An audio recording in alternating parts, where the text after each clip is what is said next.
world is returning back to normal or the new normal, there are newer and interesting things emerging every day. It is very clear now that world is not the same as we had left it when we entered into this lockdown. And going forward, it will not be different anymore. It is not a new trend, of course. It has been always there. It's just that this whole thing has accelerated the pace of change and the way we are looking at this evolution of the workplace. Now, of course, the role of HR has significantly changed. In fact, before the lockdown, it was being said that AI will invade the workplace and a lot of jobs will be taken over by AI. The human importance at the workplace might get reduced. However, during this situation, we have realized that HR has been on the driver's seat. Nowhere in the history HR was playing such a critical role in driving the world out of a crisis situation like it is today.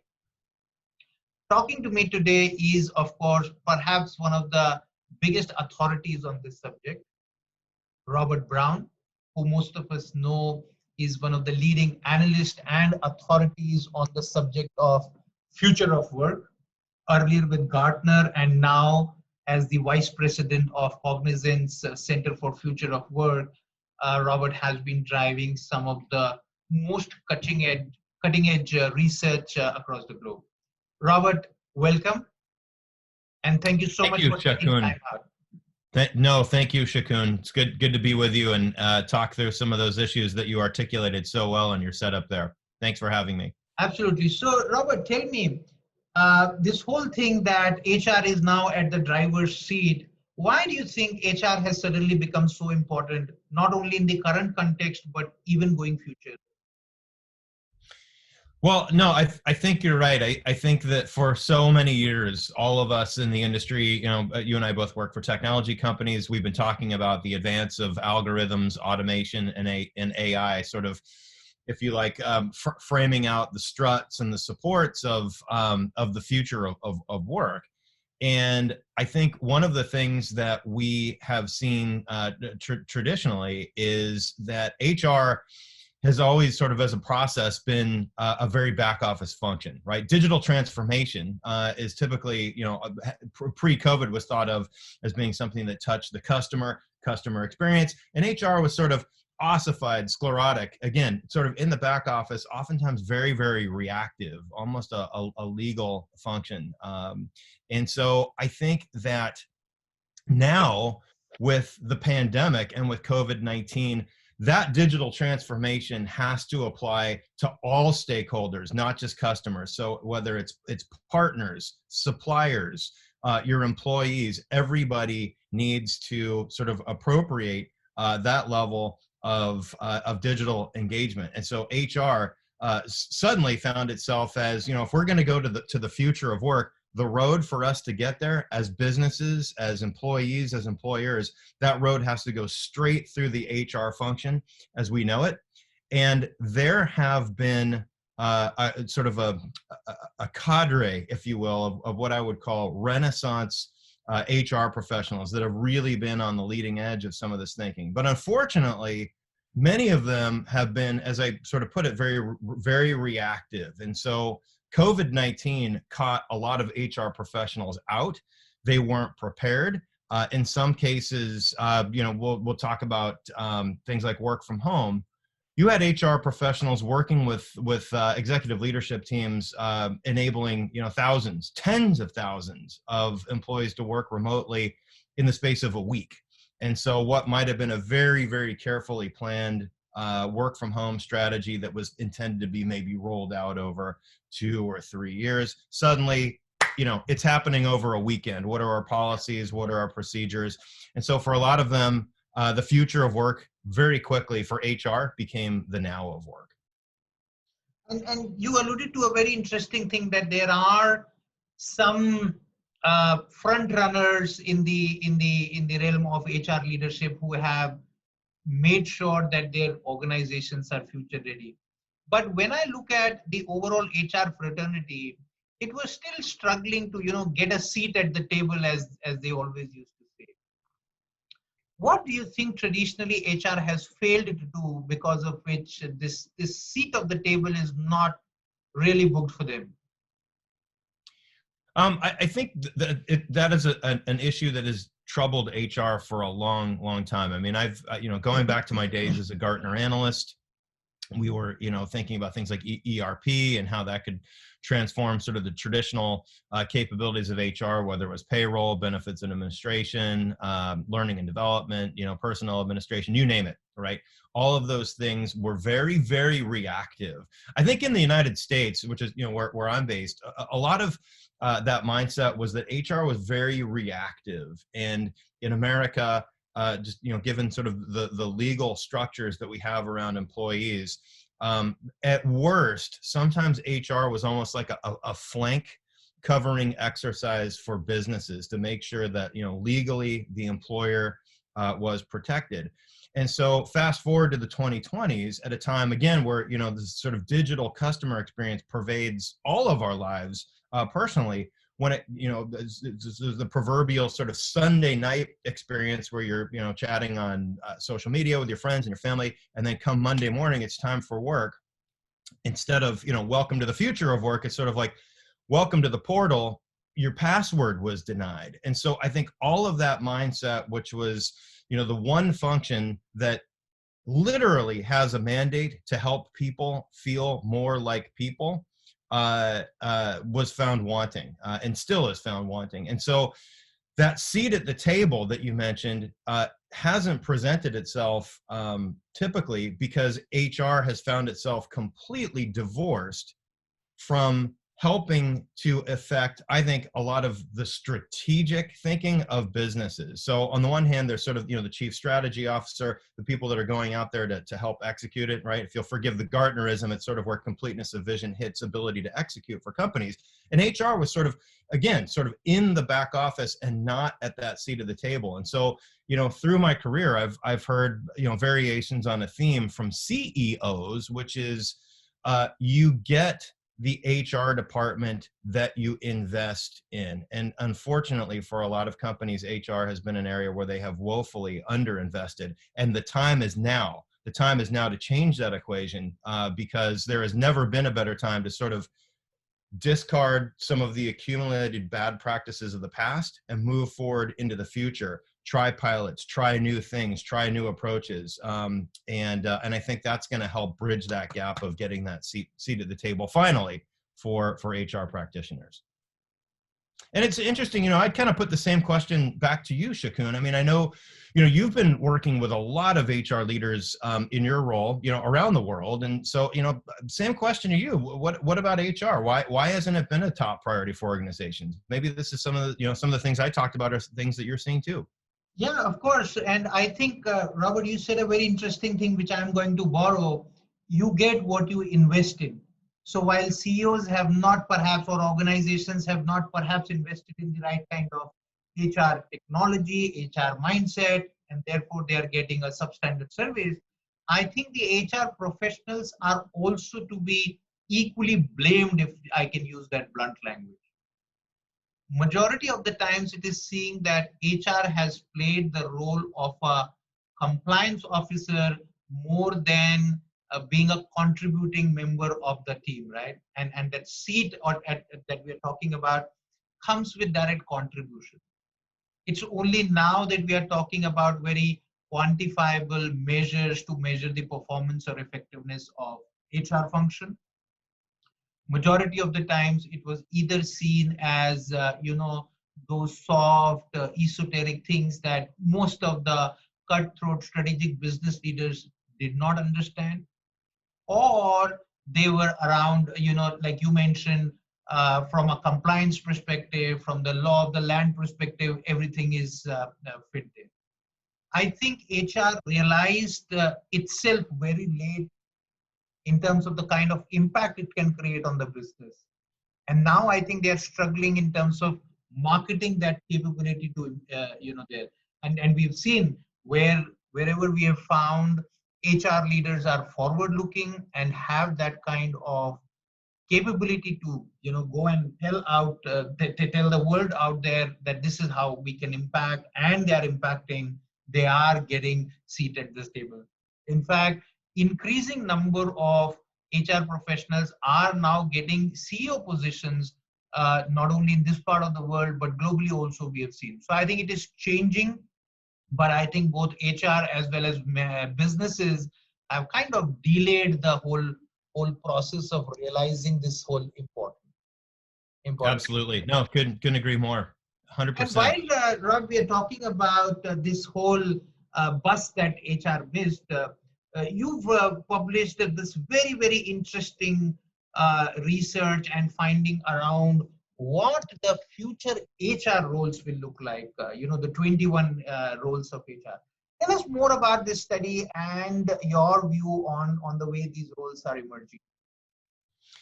Yeah, no, it's no, thank you for that. In fact, we were really happy and excited to see that it was also published a couple of weeks ago in the Harvard Business Review, which was sort of, I think, a great indicator of the craving that HR professionals have around the subject of, well, here we are in 2020, as we as professionals look out over the next 10 years to the end of the decade. What is this HR function going to look like? So 21 HR jobs of the future was really our way of sort of putting a stake in the ground around that and trying to take on board, again, as analysts, synthesizing some of the biggest issues that are confronting the HR function today, not the least of which is, this time of contagion that we've talked about, and really sort of plot out on A, sort of that 10-year timeline, and B, you and I have talked here a lot about technology. What's the level of tech centricity of some of these jobs? And in fact, 21 HR jobs of the future was an outgrowth of an initiative that my team at the Center for the Future of Work started a couple of years ago, where we literally wrote 21 jobs of the future. It wasn't just parochial to HR. It was sort of, all of the industries that Cognizant deals in, whether it's finance or insurance or healthcare and, retail and so forth. So we think that this is not the only basket of future jobs in HR, but in terms of being able to put a stake in the ground, if you read the report, each one of these 21 is presented as a job description. It's as if, in the year 2029, HR, puts out a job description with, overall requirements, skills and quals, educational background for something like a virtual reality immersion counselor. And what would that look like? And how do HR departments need to start thinking about how they're going to fuel these future jobs of the future? Indeed, and I think it is really peeping into the future and living that one day in future. Robert, one thing I noticed in that one, for all these 21 HR jobs, there is a technology play, but a significant majority, at least 11 of them, were having a very high requirement of tech involvement or tech enablement. Now, traditionally, again, HR has been driven through more human sciences, psychology, assessments, and things like that. And suddenly, we are seeing a very central role of technology in HR. Why do you see this technology taking the central seat in driving HR's effectiveness now?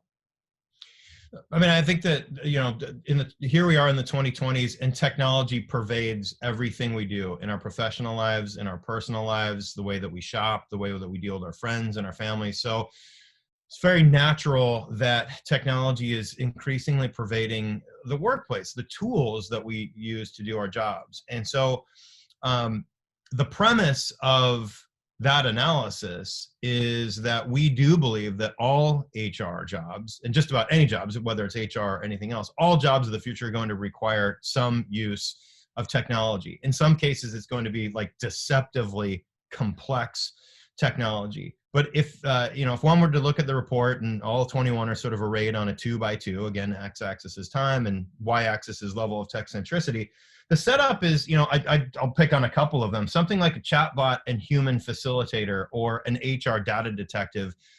It's probably higher on the gradient of needing a level of tech centricity. What that suggests is some of those jobs, they might require an electrical engineering or computer science background, but the vast majority of them probably won't. And that's sort of in numeric numbers. So a job like a director of well-being, which we think is really important, a chief purpose planner, or something like an employee enablement coach. Those jobs will use technology, but you won't need a computer science background to have them. Sort of a more, maybe a more layman's analogy might be, here, California, we have, Uber and Lyft, and those drivers use, again, very, very complex technology platforms on the back end. They're very sophisticated, but in terms of using those platforms to do their jobs, they're very intuitive. And so that's what we're talking about, is that these jobs will use technology tools. Some of them will be very much on the pointy edge of technology, but if you kind of think about it as a period in terms of numeric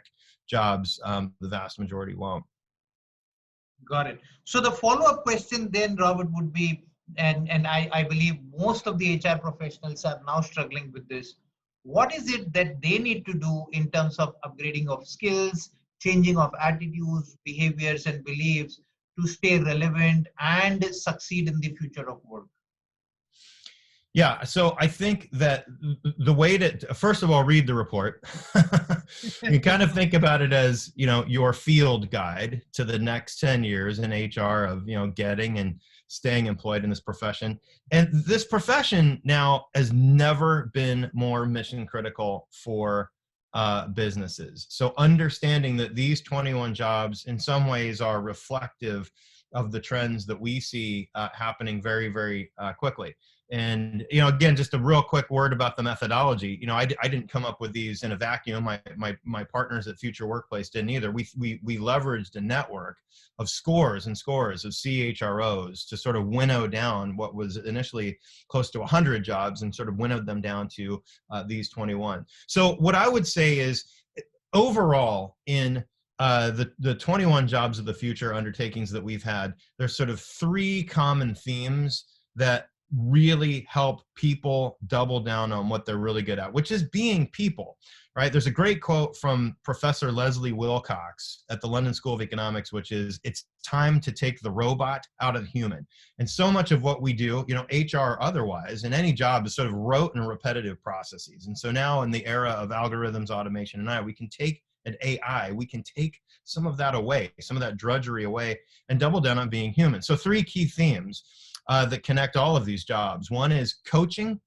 The second is connecting people. So coaching people and connecting people. And the third, and probably most humanistic in this time of anxiety around contagion, is caring for people. How do we do that? And so for HR practitioners out there, again, I think from my perspective, the main takeaway here is, how can you get ever, ever closer to strategy for your company, help put the piece parts in place to help drive that strategy and execute that strategy, knowing that these issues are happening.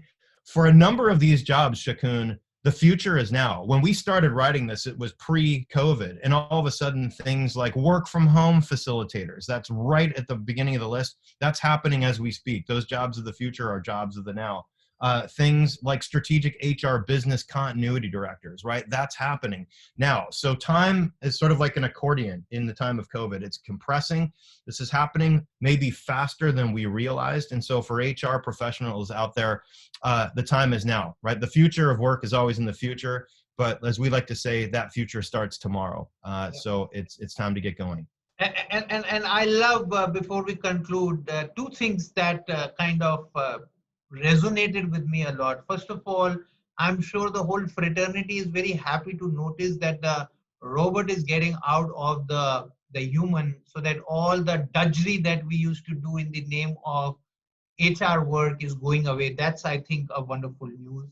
And the three C's that you mentioned, Yes, coaching, yeah, connecting, absolutely. and caring, I think those are the three fundamental tenets around which the entire evolution of HR will happen. Of course, technology is there. Technology is there as a very faithful servant to help us coach, connect, and care for our people better. Rob, this has been a very pleasant Pleasure is all conversation. mine.